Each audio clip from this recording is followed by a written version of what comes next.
Nana has agreed to introduce me to some of her more colorful foods here. A good place to start is with a Taiwanese favorite, the oyster omelet. Made with fresh oysters, eggs, vegetables, and topped with sauce, it's slimy, runny goodness.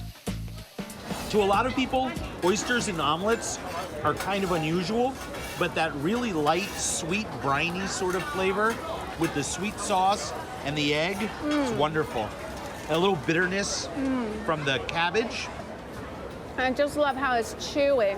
It's delicious. And every stand has a different sauce.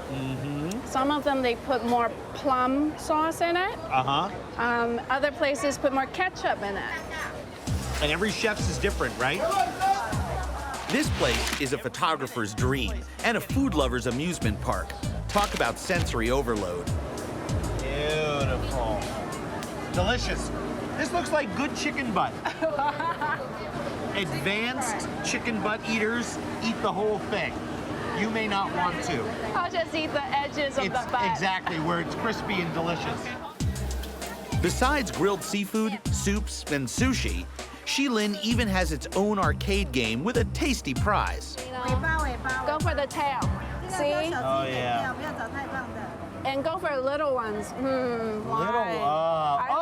one. I got it! Yeah. When I see it on the grill, I'll believe it. There we go. In the bucket. All right.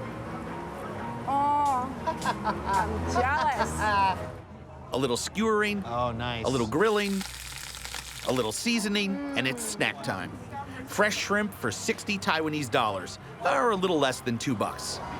Grilled shrimp, catch them, cook them. Those are good. The next offering is common in many cultures around the world. Here, they call it coffin bread. Deep-fried bread with a hole cut into it that's filled with anything from pineapple to mutton. I can't resist the everything coffin. It may have the best name of any food in this place. All right. It's really just a sandwich, isn't it? I think the weirdest part about this entire dish is that there's not a single item in there that you can identify on its own. Except maybe the cabbage, which is crunchy. But this is gamey and soft and oily and sort of addictively phenomenal. The night market is definitely a social place, from young couples to families. And why not? The food is inexpensive. There's lots of variety, and it's ready to eat.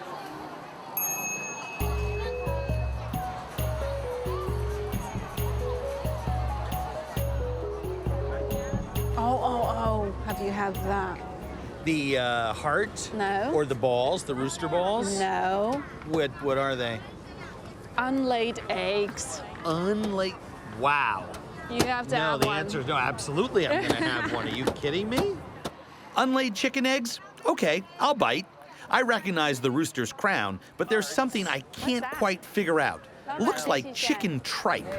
It's another new thing. It's the uterus of the chicken, of the hen. Chicken uterus. Yeah. I like that. We're going to have... Towel. Yeah. I guess presentation takes a back seat to practicality. Coxcombs, hen's uterus, and unlaid eggs, all in one bag. I'll go for the unborn eggs. Or All right, I'll go. Unlaid eggs. Yeah, I'm going to try one of the coxcombs first. Salute. Cheers. Yeah, this is brave stuff, by the way. This is not easy entry It's food. my first. Really? Yeah. Good. Cheers. Really good. I might just go for these eggs for. Really? You like them that much? Yeah. It's nice with the scallion Yes. and everything in there. Oh, it's like a hard-boiled egg. Yeah. Yeah. A little uterus? No, I don't know. What do you mean you don't know? You talked me into this. You have to. I want you to eat No, it. take a bite, Nana Chen. You haven't had it either. Come on, we'll do it together first time. I don't know, it just feels weird. Doesn't it, though? Yeah. All right. 1, 2, 3. That was the best one out of all of them. You know, that's Texture. the spongy lining soaks up the nice dressing. Chicken uterus. Chicken uterus. Wow. Have another one. No, thank you. I said it was good, not great. Now there's one last thing I want to try. That's what I want to see you eat. Tongues? Yeah. Are these duck or Actually, geese? I don't know if they're these are all geese. Yeah, that is the tongue, all the way down to the... Oh yeah, they got the trachea and they got the two little Yeah. muscles that keep it attached to the neck. And what's on the side? Yeah, that's that. Let's not talk about that. Oh, We'll no, just no, eat you it. got- Let's get the head and let's get some tongues. Yeah, okay. Heads and tongues. All right, let's do it. Goose heads and goose tongues. That's good eating. It's beautiful. Like this, it is beautiful and it's slightly sweet, slightly salty. It's delicious, isn't it? Wow. I'm just like, really liking all the textures. Oh, I love Just this. don't look. No, don't look. All right. And of course, there's the head. Now Nana's not so It's brave. yours. All right. As the visitor, you have to eat it. You don't know what you're missing. Because the best part of the skin, all that crispy stuff, is all around the head. Here we go. Oh, yeah. See, you have all these little bones. I have all these little bits of meat around them. Give me one. Oh, now you're in. Once I've done all the work, now you're interested. It's been a fun night, and once again, I'm convinced that no matter where you go in the world, the market is the best place to learn about a culture. The city of Hanoi is divided into 9 inner districts, and one of the most well-known is the Old Quarter. In existence for nearly 2,000 years, the narrow streets and classic Asian architecture set this area apart from the rest of the city. Today, it's a popular place to shop and, of course, eat. Markets are everywhere here in Hanoi, and that's because the Vietnamese are obsessed with fresh food. They'll shop for it once, twice, sometimes 3 times a day because it's the foundation of their cuisine. Today, I'm here in this neighborhood market to meet my friend To, who's invited me to have lunch with a local family, and that's an opportunity I'll never pass up. Hey, To. Hey, how you doing? I'm good, I'm good. I'm Andrew. Andrew. It's Miss Nice Nguyen. to meet you. Mrs. Nguyen is buying the last few items for the traditional Vietnamese dishes she'll be preparing for us.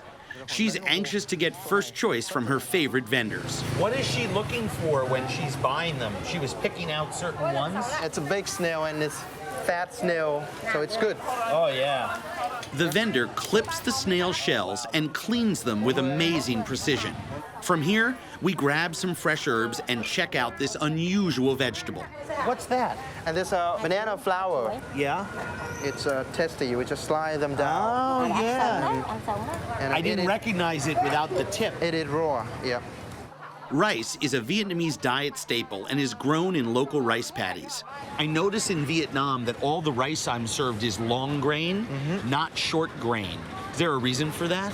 The fragrant rice is longer than ordinary rice. And Vietnamese like fragrant rice. Right. It tastes better.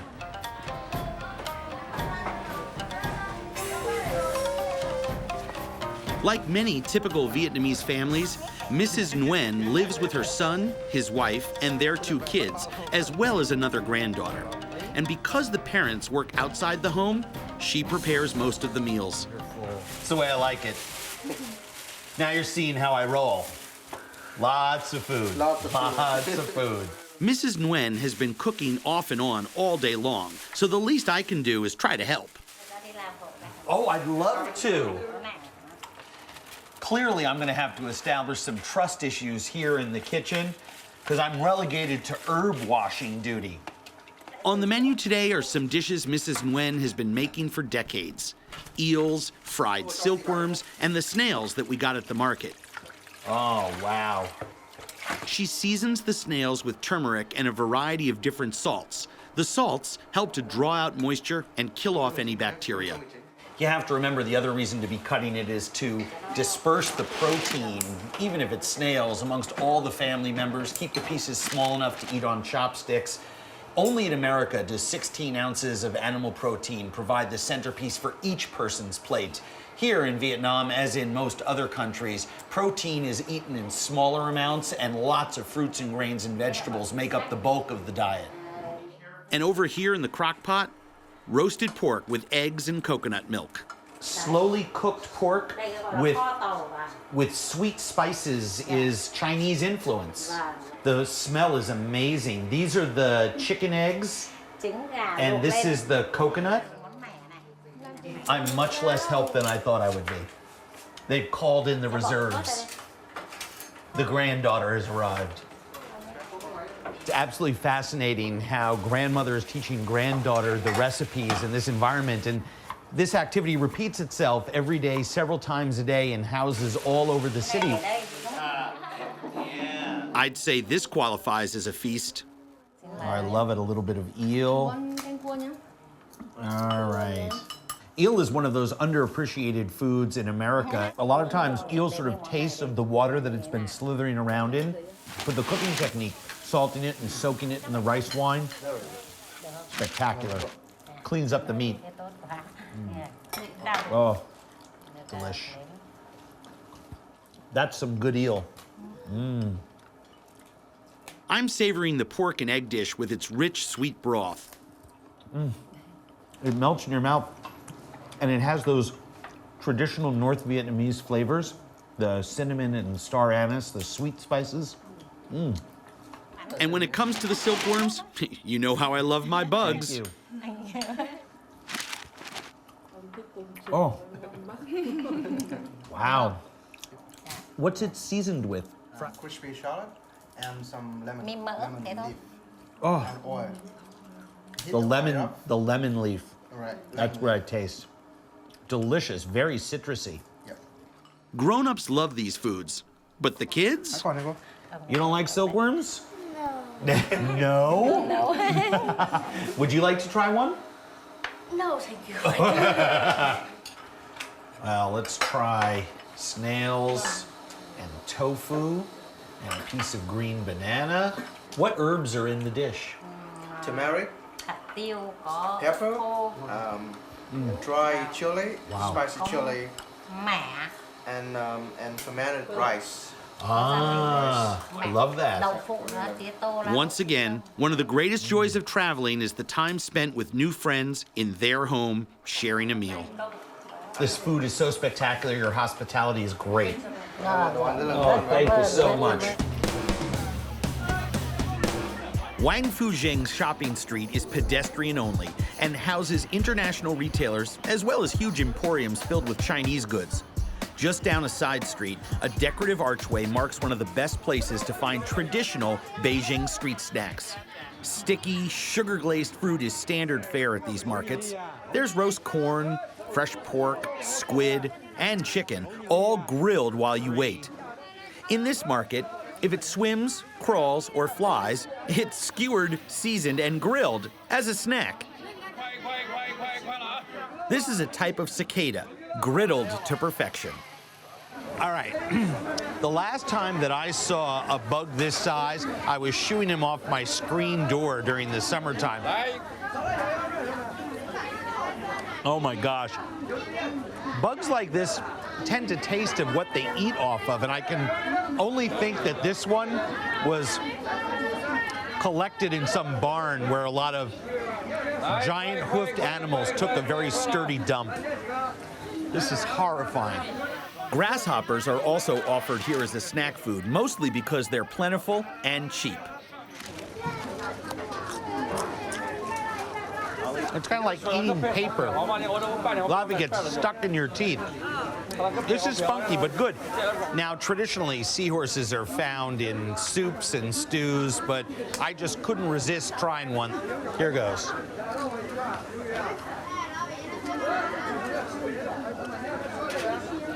These are gross. They're crunchy. They're way too salty. They're really fishy. They're bony. In Beijing, there's lots of authentic eating on the streets at all hours, day or night. The Wang Fujing area is a good place to visit during the day. At night, however, there are even more options.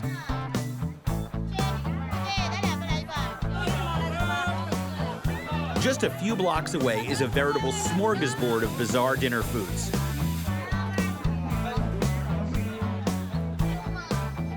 Don Wei Men Market is a popular spot for young people and tourists alike and gets hopping around 8 o'clock every evening. It was shut down during the Cultural Revolution in the 1960s. Now, the illuminated stalls are identical looking, but the wares they're hawking are all very, very different. This is the Dunghua Men Night Market in Beijing, and while the government came in here several years ago and sanitized the area, vendors are now required to have licenses, for example. Some of the street foods that you're going to find here are about as gritty and visceral as street food gets anywhere in the world. Noodles are made to order with your choices of vegetables and meats. There's dumplings galore, even giant steamed dumplings filled with soup, and all kinds of seafood, like broiled oysters, barbecued eel, and even raw sea urchins. Oh yeah, that's a good one. Beautiful. You can pay $20 a portion for sea urchin in a fancy sushi restaurant in Los Angeles or New York, or you can pay $1 here in Beijing. Sea urchins are often eaten raw or boiled, simply halved and doused with mustard oil. The 6 foamy coral strips that lay inside are the salty roe sacks or eggs. That's some good sea urchin. Sort of like the foie gras of the sea. It's a little bit livery, it's very smooth, it's funky. You gotta go for something that's called PP beef balls. This is actually a floating soup dumpling dish that has more soup inside the balls and they explode in your mouth. I'll take one. The beef-filled dumplings are simmered in a broth with fresh herbs and chilies. You gotta let these things cool down, trust me on this. It's hot. Yeah. Oh, he knows. How many people a night do you think this guy watches burn the roof of their mouth? These little beef balls are hollow. So hot soup explodes into your mouth. It's almost like a trick food. For about 70 cents, you get a fabulous pork and black fungus wrap. Little chili, little hoisin sauce. Roll that up burrito style. Fantastic, thank you. Pork shoulder is commonly used in these wraps. It's combined with a strange-looking mushroom native to Asia called the black wood ear fungus. No wonder she asked me if I wanted the onion. It's a garlic top. That's very, very strong. Very tasty, though. Good fungus. I'll tell you, the street food in this town is remarkable. Markets are the most convenient way to discover the gamut of Beijing's odd, yet tasty culinary delights. Cantonese food is characterized by an insistence on fresh ingredients, accented with simple seasonings. The fresher the food, the fewer spices are needed to enhance natural flavors. But that doesn't mean the cuisine here is bland. It's anything but. To get a true feeling for a city, I like to start with street food. This area, called Shangjiaju Road, attracts a younger, more adventurous crowd. So in one 50-yard stretch of street, you can find an awful lot of food. Grilled oysters with ginger and scallion, chicken feet, rice baked in lotus leaf, fish balls, tofu skin, spring rolls, noodle bowls, and of course, grilled squid. Oh, it's good. Street food is a big part of the Asian lifestyle, as are larger restaurants catering to specific tastes. The city's most famous eatery is called simply the Guangzhou Restaurant. It's over 70 years old and serves up to 10,000 diners a day and is famous for dim sum and traditional Cantonese foods. Dim sum is quintessentially Chinese and refers to an entire genre of smaller snacks that can be eaten all day long. Now, dim sum restaurants sprang up as a way to provide sustenance for weary travelers who were traveling down the length of the Silk Road. But for me, it's just some of the best food in the world. I like it all, especially something called phoenix talons, also known as chicken feet. There's an art to eating chicken's feet. You just sort of suck and gnaw away at the skin and cartilage. These are fried, then simmered for a long time in a sweet sauce of soy and rice wine, a little bit of Chinese rock sugar. It's one of the great foods of the world. Very, very good.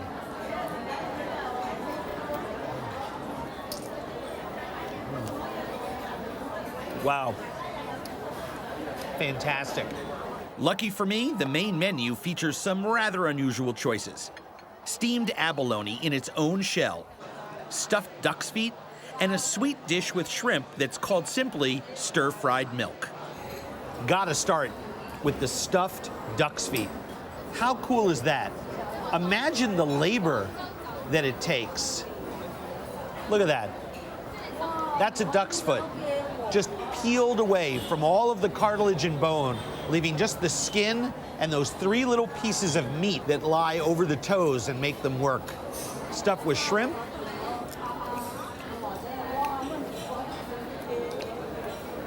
Chewy.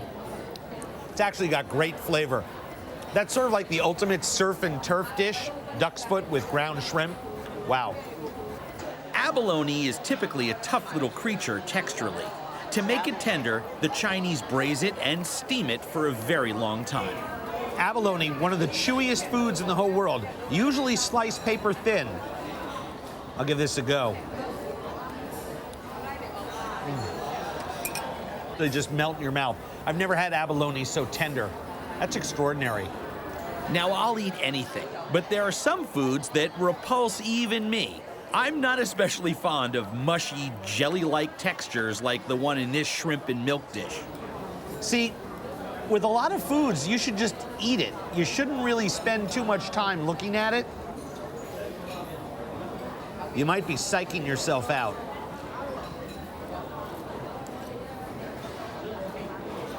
Those taste like fatty egg whites. It's almost a neutral flavor, but the texture is just not good for my taste. Oh, and I can't quite tell you how out of place the flavor of cooked shrimp is with this sort of congealed milk skin. Oh.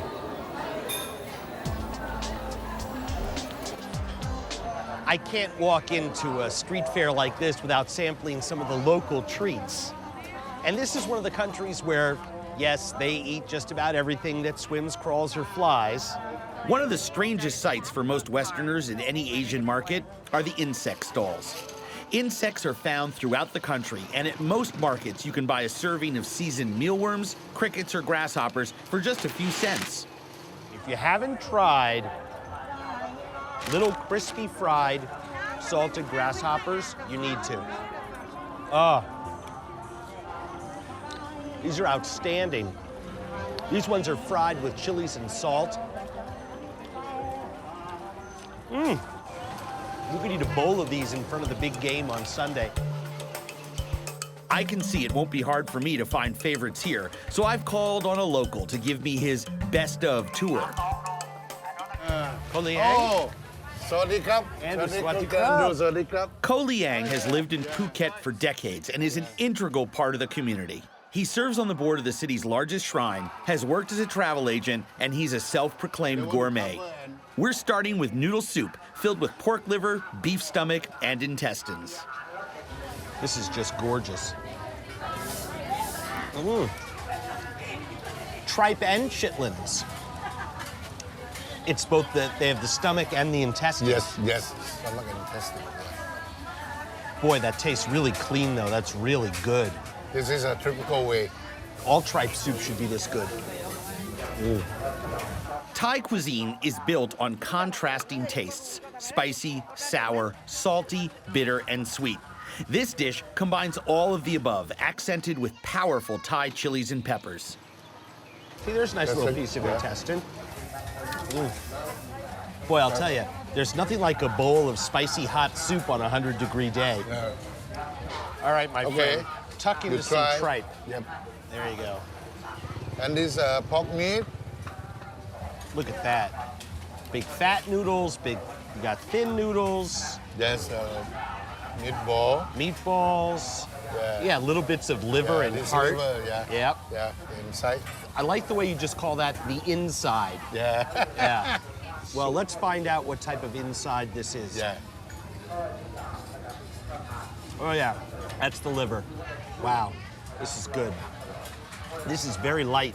Very light, yeah. Very, very light. Yeah. Very mild. Chinese way. This is, I mean, just look at how fiery Yeah, very. that is. Woo! At some point, I'm gonna have to stop eating. You don't have to follow our style. 5 times a day. I have want no to experience? Yeah, problem with that. Yeah. That's why I love Thailand.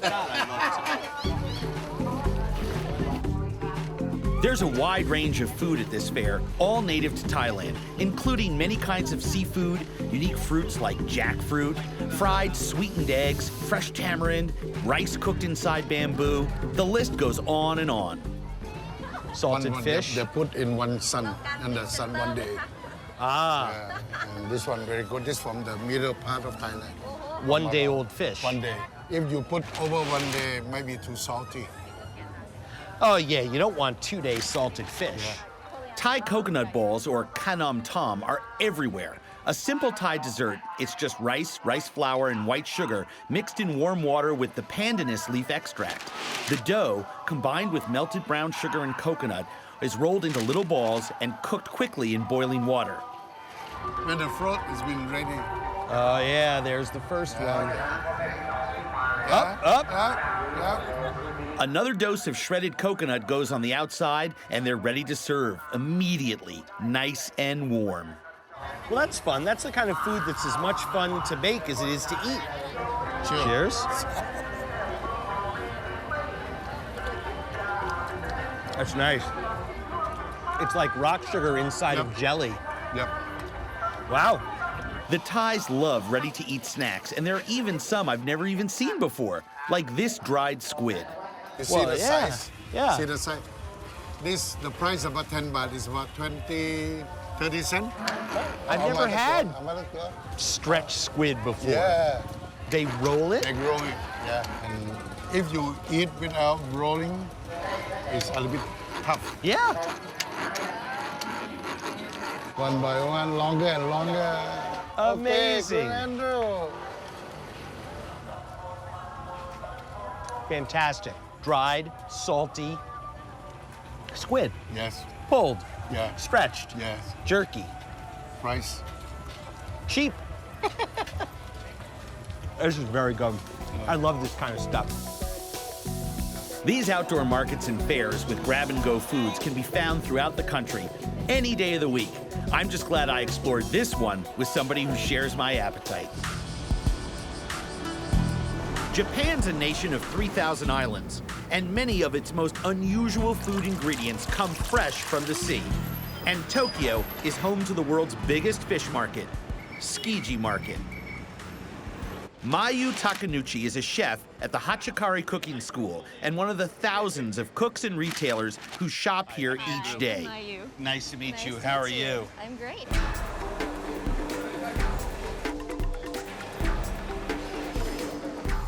To give you an idea of how huge this place is, it takes a whole squadron of traffic cops just to choreograph the thousands of carts, scooters, buyers and sellers coming in and out of this place.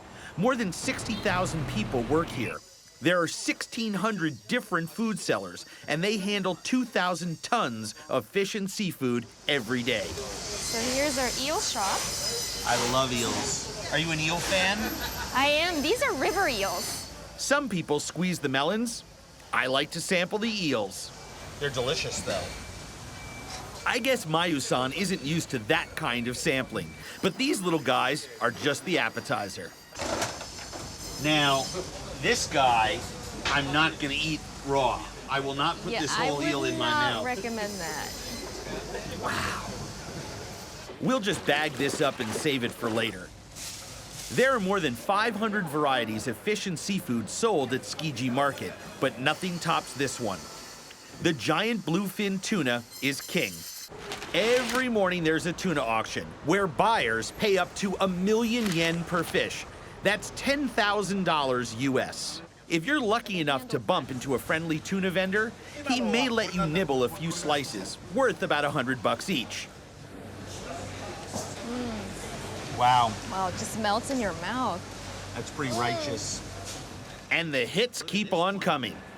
pomfret, fresh squid, sea pineapples. We call them sea squirts. Sea squirts. Sea squirts because they'll squirt. And inside is... The edible part. This is so cool. I think we should get some of this. Okay, let's. Sea pineapples are harvested off rocks in shallow water, and Japan is one of the few places in the world where people actually eat them. What's that? This is devil's stinger. That's the one you can't touch, right? Yes. I've eaten Japan's other famous poisonous fish, the puffer fish. They've actually become relatively common in Tokyo restaurants. This one, however, I've only seen in pictures, but I know well enough to avoid it. Oh, That's the stinger. Don't even go close to it. I can't believe you did that. Maybe he'll let us try one? Let's ask. The stonefish is extremely poisonous, and you need a special license just to handle it. That's the poisonous part? Exactly. Notice Oh, the yeah. needle coming out of there. If the stingers penetrate you deeply, you're off to meet your maker. A pinprick, and you're in the hospital with a pain so bad you'd almost wish you died. So why bother eating it? I'm about to find out. Once the deadly spines are removed, the vendor inserts a wire down the center of the spinal cord to keep the flesh tender by preventing rigor mortis from setting in. After carefully preparing the stonefish sashimi, the liver is removed. The most delicious way to eat a stonefish is with the liver. Oh, awesome. Chopped up liver. What's the skinny here? You just take a piece, Yeah. and then you dip. Dip it in a little liver soy sauce. This is All good right. fat. Wow. Yum. This reminds me of hirame, you know, the flounder. Mm-hmm. You know, it's got that same sort of texture. It's a little bit crunchy. And then you've got these fabulous little pieces of liver. He's right, it really is a great taste with the fish. Now, is this very expensive stuff? It actually is. So, that fish that we had was about 2 pounds, That'll cost you about $160. 80 bucks a pound. That's not bad for something that could kill you. Thank you very, very much. Fantastic. I'm ready to leave the market and find the nearest kitchen to sample those eels and sea squirts we bought. Luckily, Tsukiji Market is ringed by dozens of these little hole-in-the-wall eateries, and every one of them knows just what to do with fresh seafood. The eel is filleted, skewered, and goes into the oven. While we wait for that, the sea squirts are sliced and served raw in a marinade of vinegar, scallions, and chili peppers. All right. And this is your first sea squirt? It's my first sea squirt.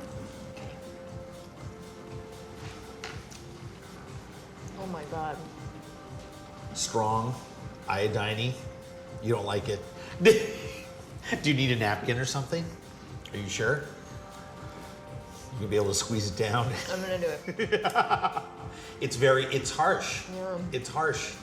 To get that taste out of our mouths, here's the eel. All right. Broiled eel like this, one of my favorite things in the whole world. They've done a beautiful job cooking it, though. It just comes right off the skin. You see all that fat glistening in there? Even though it's a very mild fish, it has a lot of fat. And it's rich in vitamin A. Good and good for you. So good. And then the kitchen sends out a bonus dish they picked up at today's market, giant eyeballs from a bluefin tuna. The chef has braised them in miso and red wine. It really is amazing. The whole thing is covered with a lens that they've removed, because otherwise you wouldn't be able to eat it. That's good. Boy, that is fatty, fatty, fat. This is all connective tissue and fat from around the eye. This is hardcore. Now, do you like this? I love this. Yeah, I like fish eyes too. To really experience Japan's love of adventurous eating right at the source, there's nothing like shopping at Tsukiji Market. Now, we just step outside, and there's Changhae-chin, the Blue Sea restaurant. Ah, beautiful. Yeah, the old shoes come off. While we settle in, the kitchen gets to work. The snapper is pretty simple. We'll be eating it raw. But the real test is the octopus. Getting moving tentacles to the table is culinary quicksilver. A few seconds too long on the cutting board, and you lose the movement. Oh, yeah. I love it. See, I want to go for the most, I like the feeling of it wriggling in my mouth. So what do? You just do, well, try plain. Plain.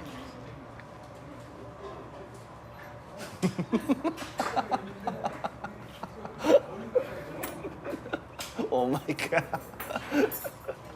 It's a jailbreak. That's as much fun to eat as any dish that I've ever tasted. You need a lot of chewing. Yeah, but see, the thing is that's great is I love feeling the little tentacles. I love it when it's crawling around your mouth. To be honest, there's not much flavor. They just taste like whatever you dip them in. But flavor's not really the point here. Oh my gosh. This is fantastic. Boy, you gotta love something that's moving this much.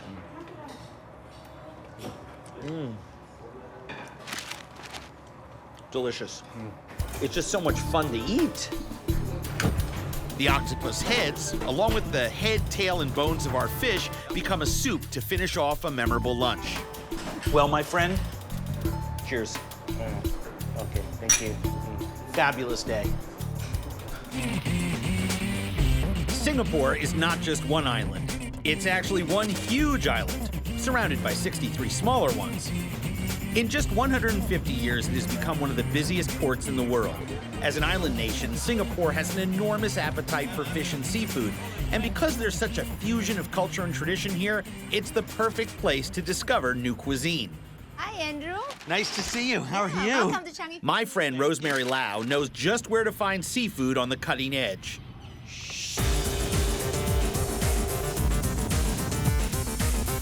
Chef Yao Hock Seng at the Tin Jin Hai seafood restaurant got his start cooking as a hawker. That's all I needed to hear. So what's good here? Well, they're really famous for steamed shark head. Steamed shark head? Love that. That's their signature dish. I'm told Singapore chili crab is the reason the chef became so famous. He cooked crab and chili pepper in one hawker stall after another until he made so much money and became so well known, he opened his own restaurant. Holy moly. Look at the size of those claws. This is the mud crab. Mud crabs are enormous, and they like to burrow. The chef boils them with a concoction of chili pastes and spices. Cornstarch and eggs are added at the end to help thicken the broth.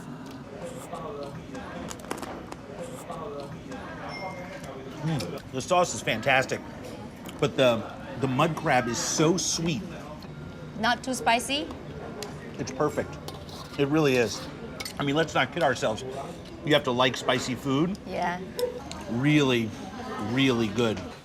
In addition to chili crab, the chef is also known for pepper crab. Pepper? It's an understatement. Wow. What's your verdict? Woo. Spicier? Well, just different. I mean, peppercorn spice just numbs out your whole mouth. My mouth is numb now. This set my tongue on fire. Yeah. This numbed out my gums and my lips. While my mouth recovers, Chef Yo is preparing his new signature dish. The steamed shark's head is from a reef shark. One day in the fish market, Chef Yo noticed that all parts of the shark were being consumed except for the head. So he took the upper jaw and snout and steamed it for about 4 hours with a mixture of chilies, garlic, soy sauce, cabbage, and scallions. And now, what was once throwaway food is a treasured local specialty. I'm assuming you just dive in and eat these sort of hanging Yes. lobes of stuff. Of cartilage. All right. Oh yeah, this is so gooey. It's got to be good for you. This is like shark face jello. Shark face jello. Doesn't mean that it's bad. It just is. That's so good. This texture, I think, would freak a lot of people out. Seriously. I mean, back home where I'm from, completely freak them out. It's like eating the fat off a pork roast. It's like eating raw bacon. It just melts in your mouth. Texture is really unusual. The flavor is very light and very delicate. The sauce is extraordinary. Goes around the mouth. Oh, just that sticky collagen goodness. All over the mouth. All over Oh the my inside gosh. of the mouth. Fat, skin, and cartilage from a part of the shark that was usually hucked into the garbage. Who knew it could taste so good? That, my friend, is the sign of a brilliant chef. It's a tough, gritty, sometimes dangerous place, but I come here every time I visit Bangkok because the food is always exciting, and I always find something new. This is Nim Korakot Poonla Pruska, a travel writer and photographer, and someone who's always ready for a friendly argument about food. She wants me to try a fruit that I've seen before, but always ignored. This is called Spodila. spodila, Or in Thai, it's called lamut. lamut. Should we have half and half? Yeah. Now I'm assuming you don't eat those seeds. No. It's sandy and sweet.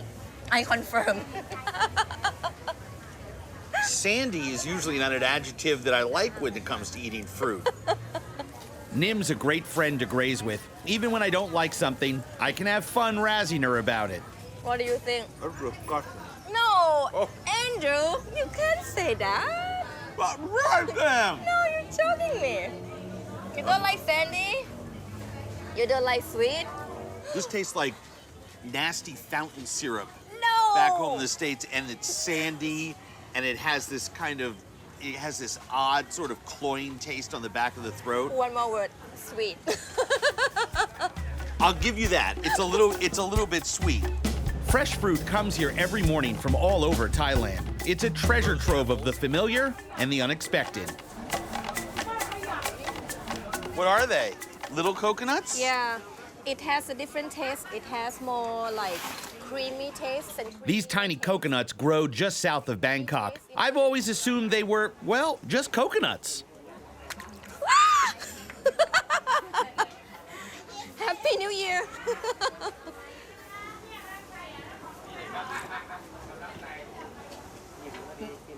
No, tell me. You gotta be kidding me. See? Is that good? That's unbelievable. See, I'm That's so unbelievable. You know, the larger green coconut, the water inside is very, very clean, very faint tasting of coconut.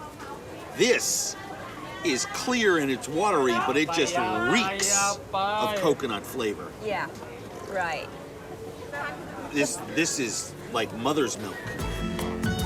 As the sun comes up, we're moving beyond the fruit stalls to the critter kiosks. But this is good. This is gonna be delicious.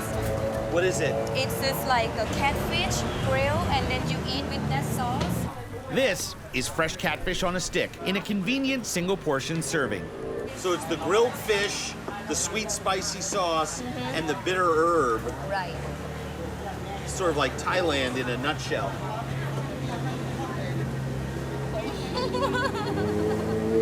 Wow, that fish is soft, buttery, melts in your mouth. Sweet chilies, the bitter leaves. Yeah, Wow. yeah, wow is right. Wow. The catfish on a stick is fresh. The frogs on a stick, I've got my doubts. Yeah, they're cold. When did she cook them? วันนี้พี่ปิ้งไปแล้วเมื่อไหร่เนี่ย Couple hours ago A already. couple hours ago? Yeah, shall we? These are the last frogs of the day, huh? You gotta love the fact that she just cooks them in their own skin. I get the feeling that they really weren't all the way dead when she started roasting them. I don't want to know actually. I bet it will be good. Wow. Oh,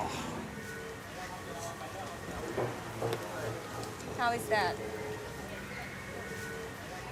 I mean, I like frog. This is old cold toad. I mean, need I say anything more? There's frog. Yummy. It even sounds good. Then there's old cold toad. Many of the vendors at Klung Toi are from the northeast of Thailand, the poorest region in the country, where one of the richest sources of protein is bugs. These people from Isan are the ones who introduced that food into Bangkok food culture. Two things that I don't get to try very often. Big larva, and also way down there at the end, the red ants and their larvae. We do it. And maybe we can talk to Frog Lady about maybe frying them up for us. Can do that. We can? Yeah, I can ask her. Gross, huh? These are bamboo borer larvae. The name says it all. They live by boring their way through rotting bamboo, eating as they go. Should I dive in? You're the one who's like, oh, I love these. Okay. Chin chin. Ooh. Wow. Like a French fry of Thai version. Believe me, I like these. But you can taste that rotted wood pulp. I know what you mean now, yeah. I never noticed that. So they're crunchy and they taste like Cheetos on the outside, but on the inside, they taste like worm vomit. No. There's nothing wrong with that. That's what it is. How do you know what the worm vomit is? Because I've eaten it. What about the ant larva? I mean, look at those. I never tried. That's very yummy. These larvae have not been living on rotting wood. They've been raised on royal jelly from a queen ant. It's all right.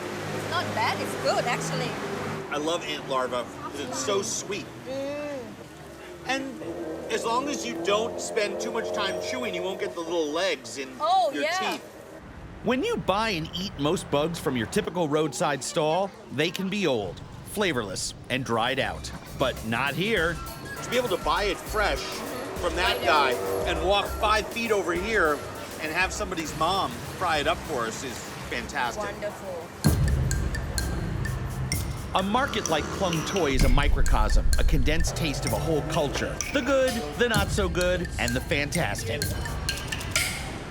Ironically, Causeway Bay has some of the best and least pretentious grab-and-go eats in town, making it very popular with the city's hip young gastronauts. Like Amy Ma, food and lifestyle reporter for the Wall Street Journal. She starts us off at what looks like a village farmer's market, dropped into a nest of steel and glass skyscrapers. This is Jardines Bazaar. Unlike my friend Johannes, Amy eats what she likes, period. She doesn't care a whit about the gustatory TCM tenets, but some of what she likes is by default TCM friendly. There are two types of preserved eggs. This one is the uncooked version. For someone suffering from the kind of digestive trouble I've had on this trip, TCM prescribes eggs, preserved in a mix of ash, salt, and lime, for months. People all over Asia did this to preserve their eggs way before there was refrigeration. Do you like those? Yeah, it's a cultural thing. Oh, but look, it's got that lovely black goo coming out of it. Sensationalize it. Let me tell you something, I don't have to sensationalize it. That just speaks for itself. So it's got a kind of gelatinous layer, and there's the inside gooier yolk, which tastes a bit like mushrooms. Yeah. Like many foods born of necessity, it's become comfort food in this culture. You just tuck into it like anything You can else? serve it with congee, you can... But why dilute the fabulous au naturel flavor? Because as I'm sure you can imagine, that just tastes fantastic all by itself. When Amy thinks I'm weaseling out of this by taking a smaller piece, she has no compunction about shaming me in front of my crew. And you cut yourself a much smaller... Did you guys see this? Hold on. Bizarre Foods, guys. Hold on. What do you mean? It's twice as big.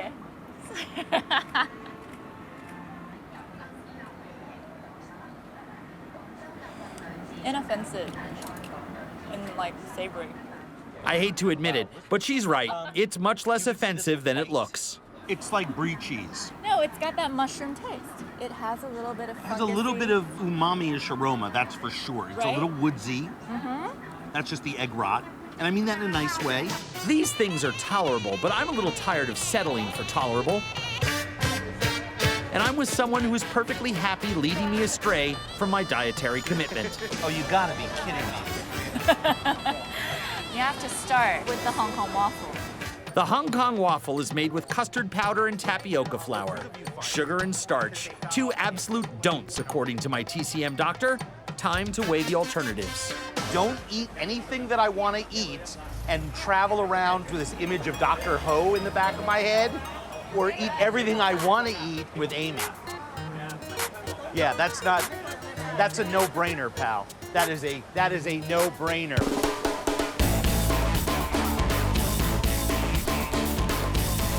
Oh, yeah. Right? I was like a little cookie. Like a fortune cookie plus a waffle. It's a fortune cookie, a waffle, and a mini donut. For tonight, the TCM diet is on hold. Sorry, Dr. Ho. The doctor never needs to know, and I can always get back on track tomorrow. Meanwhile, with no lingering guilt, I can roam free in Causeway Bay and indulge in some great eating. Like the shrimp dumplings and noodles at Mac's Noodle House, where they make what may be the best soup wontons in Hong Kong. The legend of Mac's dumpling is true. Nice and chewy because he pounds the shrimp. Right. And it should have that nice toothy chew. Exactly. This just melts in your mouth. And there's sweet pastry at Tai Chung Bakery. Only the Chinese can stuff a pastry with something like red bean curd and call it dessert. The sweet red bean on the inside is almost like a mixture between sand and custard. But hiding inside this innocent-looking treat is a black surprise. This is their specialty here. It's a preserved egg pastry. Now hold on one second. Preserved egg, those eggs that we just saw, that's what's inside here. Masked by a little bit of gorgeously sweet pastry. You cannot gild the lily enough to get me excited about this. But it turns out when you wrap that sharp, cheesy flavor in sweet pastry, well, it almost works. This is much better than the straight thing, which I'm just really not a fan of. This is actually not bad. But that black thing in the middle You didn't even get any. That's is why the egg. I did eat that! You somehow managed to push it like I did not put it back! scoop.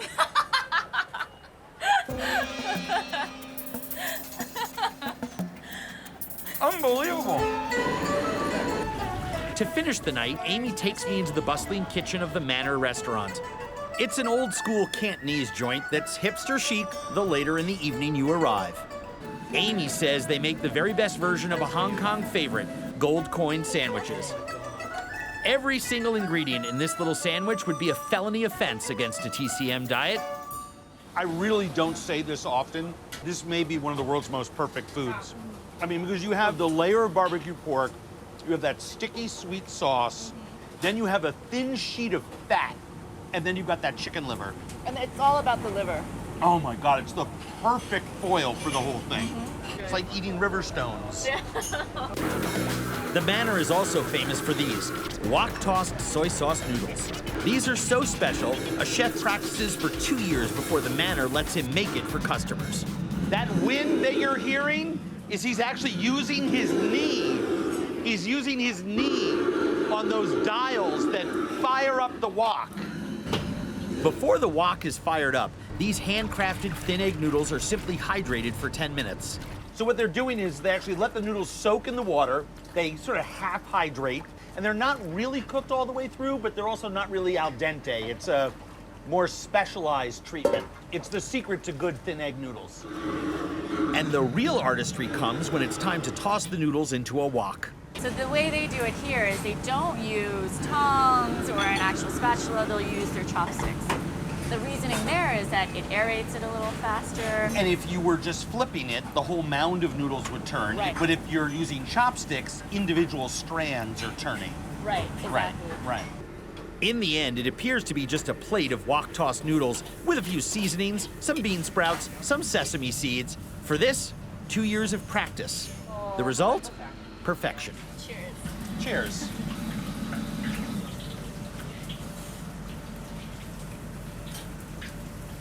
Really nice. The smoky wok flavor is there, that breath of the dragon. And it's nice with all of that bean sprout. For a second there, when he was putting it, I said the ratio is going to be too bean sprouty. Right. But that nutty bean sprout taste is really good. It's fantastic. My evening with Amy was a great night for food.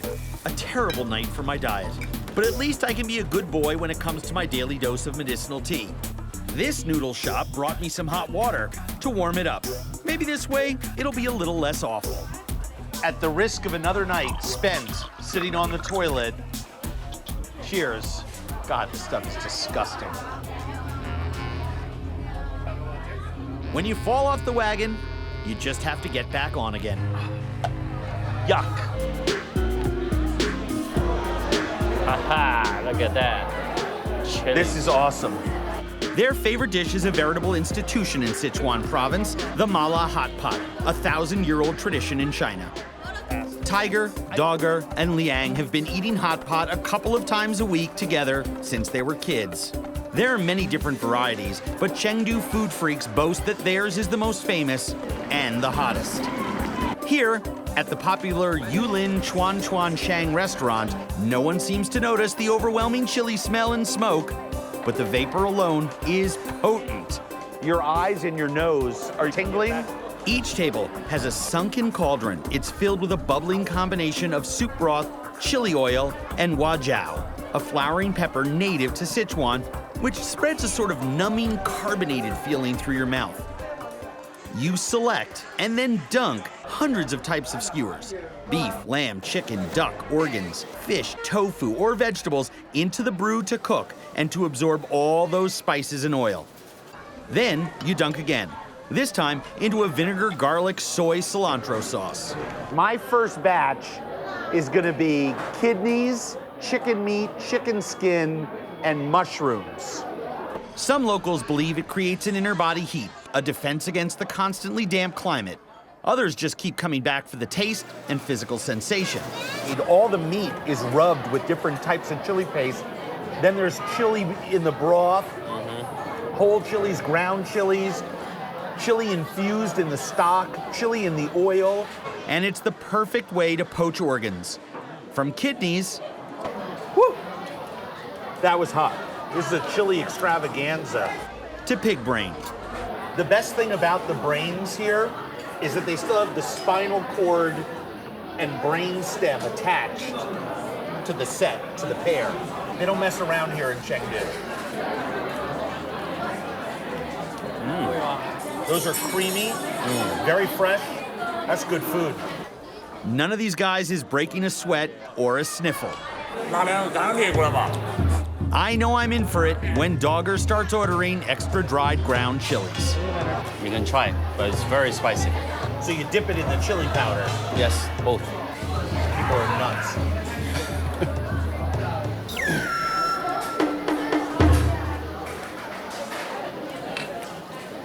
I don't think I'm doing that again. That's very hot. It is.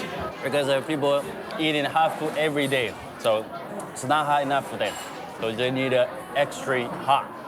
That's crazy. My whole face is numb. But I kept eating, and by the way, you pay by the stick. I got a lot of sticks.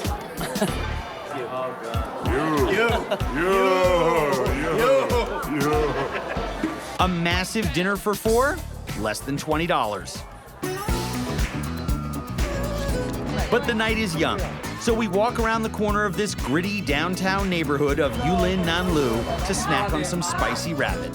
Workers come here after their late shift. Families come before bedtime. Fantastic. The other white meat. Most of the rabbit joints are takeout shops. Here at Mother Wang's Rabbit Barbecue, they're known for their dry roasting technique and serve just two versions, spicy and spicier. Guess which one we had? Oh, wow. That is very mala.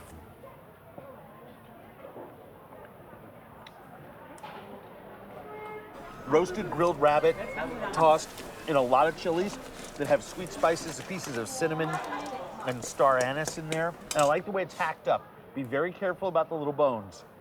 Tiger's favorite bite has a little more kick. That's the skin. Wow, that is hot. It is. It's very hot.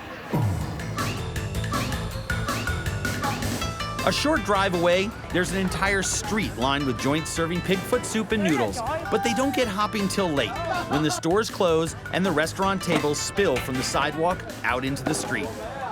In all honesty, I've never seen a restaurant set up, get busy, and serve their customers so quickly. The cooks spend hours getting ready for the crowds. These are nice, big, fatty, delicious pig's feet, which is very, very important because you need to dip everything here into as much hot chili and chili paste as you possibly can. And they serve one of my favorite foods, something that Tiger and his friends have never tried before, coxcombs. They're just yummy little bits of deliciousness. Rooster crowns have to be braised for about 2 hours to get meltingly phlegmy and gelatinous. They'd be good in the hot pot that we had. Good idea. When we open our hot pot restaurant, Yeah, we're gonna serve make sure we have this.